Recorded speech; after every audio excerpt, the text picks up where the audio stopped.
రేపు తెలంగాణ వ్యాప్తంగా బీఆర్ఎస్ నిరసనలు చేయబోతోంది. లగచర్ల రైతులపై కేసులకు వ్యతిరేకంగా ఈ నిరసనలు తెలుపుతోంది. రేపు ఉదయం 11 గంటలకు రాష్ట్ర వ్యాప్తంగా ఉన్న అంబేద్కర్ విగ్రహాలకు వినతి పత్రాలు సమర్పించబోతున్నారు బీఆర్ఎస్ నేతలు. రైతులపై అక్రమ కేసులు ఎత్తేయాలని డిమాండ్ చేస్తున్నారు వారు. లగచర్ల ఘటనపై చర్చించాలని అటు అసెంబ్లీలో ఇటు అసెంబ్లీ ఆవరణలో బీఆర్ఎస్ ఎమ్మెల్యేలు ఆందోళనకు దిగారు. ప్రభుత్వానికి వ్యతిరేకంగా నినాదాలు చేశారు. బీఆర్ఎస్ సభ్యుల ఆందోళనల మధ్య అసెంబ్లీని రేపటికి వాయిదా వేశారు స్పీకర్. లగచర్ల ఘటనపై ఇవాళ వాయిదా తీర్మానం ఇచ్చిన బీఆర్ఎస్ సభ్యులు రైతుల్ని జైల్లో పెట్టడంపై చర్చించాలంటూ డిమాండ్ చేశారు.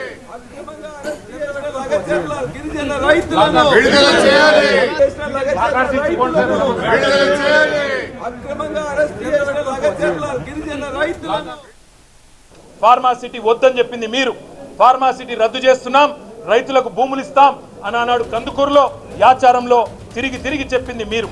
ఇవాళ ఇటు హైకోర్టును మోసం చేస్తున్నారు, అటు రైతులను మోసం చేస్తున్నారు. కాళ్ళల్లో భారం, వాపు లేదా అల్సర్ తో బాధపడుతున్నారా? ఇవి వెరికోస్ వెయిన్స్ లక్షణాలే. భారతదేశంలో number 1 varicose veins hospital Avis ను సంప్రదించండి. ఇప్పుడే మీ అపాయింట్మెంట్ ను బుక్ చేసుకోండి. జైళ్లలో పెట్టి వారి కుటుంబ సభ్యులను బెదిరించే అప్రజాస్వామిక పనులు చేస్తా ఉన్నారు. తప్పకుండా మీ భరతం రాష్ట్ర ప్రజలు పడతారు, ముఖ్యంగా రాష్ట్ర రైతులు పడతారు. అప్పటిదాకా తప్పకుండా మీ తరఫున బీఆర్ఎస్ పార్టీ పోరాడుతూనే ఉంటుంది. వీళ్లకు రైతులకు జరిగిన అన్యాయాన్ని సరిదిద్దేదాకా, పెట్టిన అక్రమ కేసులు ఉపసంహరించుకునేదాకా, రైతులకు బేషరతుగా ముఖ్యమంత్రికి క్షమాపణ చెప్పి వదిలేదాకా, జైలు నుంచి విడుదలయ్యేదాకా వారి తరఫున మా పోరాటం కొనసాగుతూనే ఉంటుంది. తప్పకుండా శాసనసభ జరిగినంత కాలం ఈ అంశం మీద రాష్ట్ర ప్రభుత్వాన్ని ఒత్తిడి తెచ్చైనా సరే తప్పకుండా సమాధానం రాబెడతాం. ఇవాళ పారిపోవచ్చు ఒక్కరోజు, రేపటి నుంచి ఎక్కడ పోతారో కూడా చూస్తాం. లగచర్ల రైతులకు బేడీలు వేయడంపై ఉదయం అసెంబ్లీ ఆవరణలో బీఆర్ఎస్ ఎమ్మెల్యేలు ఆందోళనకు దిగారు. ప్రభుత్వానికి వ్యతిరేకంగా ప్లకార్డులు ప్రదర్శించారు. ప్లకార్డులు తీసుకెళ్లకుండా పోలీసులు అడ్డుకోవడంతో తెలంగాణ అసెంబ్లీ ప్రాంగణంలో ఉద్రిక్తత ఏర్పడింది.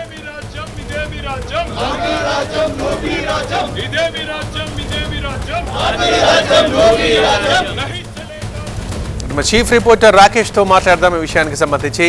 రాకేష్, ఇక రేపు నిరసనలు తెలపడం అదేనా, లేకపోతే ఇంకా ఏం చేయబోతోంది బీఆర్ఎస్ ఈ విషయంలో?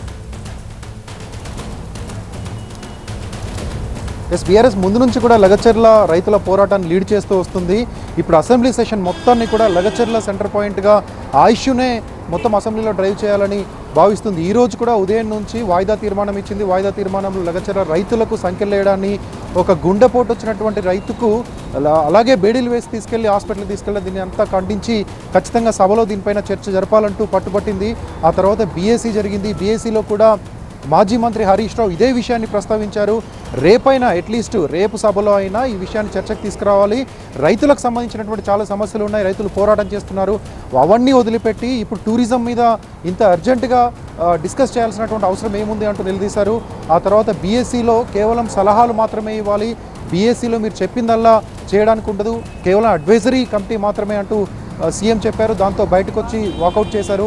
బీఆర్ఎస్కి సంబంధించిన సభ్యులంతా కూడా బీఎస్సీ నుంచి వాకౌట్ చేశారు. ఆ తర్వాత మళ్ళీ సభ జరిగింది. ఆ సభలో కూడా ప్లకార్డులు పట్టుకొని ఖచ్చితంగా లగచర్లపైన పోరాటం చేయాల్సిందంతా నినాదాలు చేస్తూ పెద్ద ఎత్తున అక్కడ ఆందోళన నిర్వహించారు, నినాదాలు చేశారు. స్పీకర్ సభ వాయిదా వేశారు. బయటకు వచ్చినటువంటి బీఆర్ఎస్ సభ్యులు అసెంబ్లీ ఆవరణలోనే కొద్దిసేపు బైఠాయించి దీనిపైన స్లోగన్స్ ఇచ్చారు. ఆ తర్వాత మీడియా పాయింట్లో మాట్లాడారు. అసెంబ్లీలో ఎట్లాగూ మాట్లాడనివ్వలేదు కాబట్టి దానికి నిరసనగా రైతులకు సంబంధించినటువంటి లగచర్ల రైతుల పోరాటానికి సంబంధించినటువంటి ఇష్యూను, రైతులకు పెట్టినటువంటి కేసులను, రైతులకు వేసినటువంటి బేడీల అంశాన్ని చర్చించనివ్వట్లేదు. కాబట్టి రేపు రాష్ట్ర వ్యాప్తంగా అంబేద్కర్ విగ్రహాలకు వినతి పత్రాలు ఇవ్వాలంటూ ఒక పిలుపునిచ్చారు. రేపు ఉదయం 11 గంటలకు రాష్ట్ర వ్యాప్తంగా ఉన్నటువంటి అన్ని అంబేద్కర్ విగ్రహాల వద్ద అక్కడ ఉన్నటువంటి స్థానిక బీఆర్ఎస్ నేతలు, కొంతమంది ఎమ్మెల్యేలు, లీడర్లంతా కూడా వెళ్లి వినతి పత్రాలు ఇస్తారు.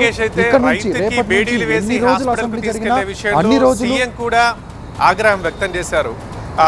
అప్పుడు చర్య తీసుకోవాలని కూడా ఆదేశించారు. సో దాని అప్డేట్ ఏంటి? ఇప్పుడు దానికి సంబంధించి బీఆర్ఎస్ ఏమంటుంది? బీఆర్ఎస్ ఆ ఒక్క సమస్యనే కాదు, మేము భూములు ఇవ్వనంటున్నా గుంజుకునేటువంటి ప్రయత్నం చేస్తున్నారు. మొదట ఫార్మాసిటీ అన్నారు, ఫార్మాసిటీ తర్వాత ఇండస్ట్రియల్ కారిడార్ అన్నారు. రకరకాలుగా ప్రభుత్వం చెప్తున్నప్పటికీ రైతులు ఎట్టి పరిస్థితుల్లో అక్కడ భూములు ఇవ్వడానికి సిద్ధంగా లేరు. కాబట్టి వాళ్ళపైన పెట్టిన కేసులు మానుకోవాలి, వెనక్కి తీసుకోవాలి. అక్కడ పెట్టినటువంటి నోటిఫికేషన్ ఏదైతే ల్యాండ్ ఎక్వేషన్కి సంబంధించిన నోటిఫికేషన్ దాన్ని వెనక్కి తీసుకోవాలి. ఇప్పటివరకు రైతులపైన పెట్టినటువంటి కేసులు, అక్కడ జరిగిన పోరాటం, బేడీల సంఘటన వీటన్నిటిపైన కూడా ఖచ్చితంగా అసెంబ్లీలో చర్చించాలనేది డిమాండ్ చేస్తున్నారు. సీఎం సీరియస్ అయి కొంత యాక్షన్ తీసుకోవాలని ఆదేశించిన పోలీసులపైన కొందరిపైన, జైలు అధికారులపైన కొందరిపైన యాక్షన్ తీసుకున్నప్పటికీ అదొక్క సంఘటనే కాదు, దానికి ముందు జరిగినటువంటి చాలా విషయాలు. 35 రోజులుగా 40 మంది రైతులు ఇప్పటికీ సంగారెడ్డి జైల్లో ఉన్నారు. మాజీ ఎమ్మెల్యే నరేందర్ రెడ్డి కూడా ఇంకా జైల్లో ఉన్నారు. వాళ్ళందరినీ ఇప్పటికీ ఇంకా ఎందుకు జైల్లో పెట్టారు, వాళ్ళందరినీ కూడా రిలీజ్ చేయాలి, కేసులు వెనక్కి తీసుకోవాలనేది బీఆర్ఎస్ మెయిన్ ఎజెండా. దాంతోపాటు నోటిఫికేషన్ రద్దు చేయాలనేది కూడా బీఆర్ఎస్కు సంబంధించినటువంటి డిమాండ్.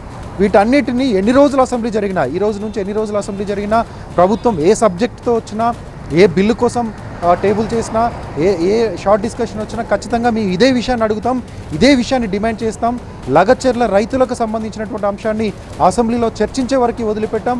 ఇటు అసెంబ్లీలో పోరాటం చేస్తాం, బయట కూడా రైతుల పక్షాన పోరాటం చేస్తాం. రకరకాల నిరసన ప్రదర్శనలు, ఆందోళనలు నిర్వహిస్తాం.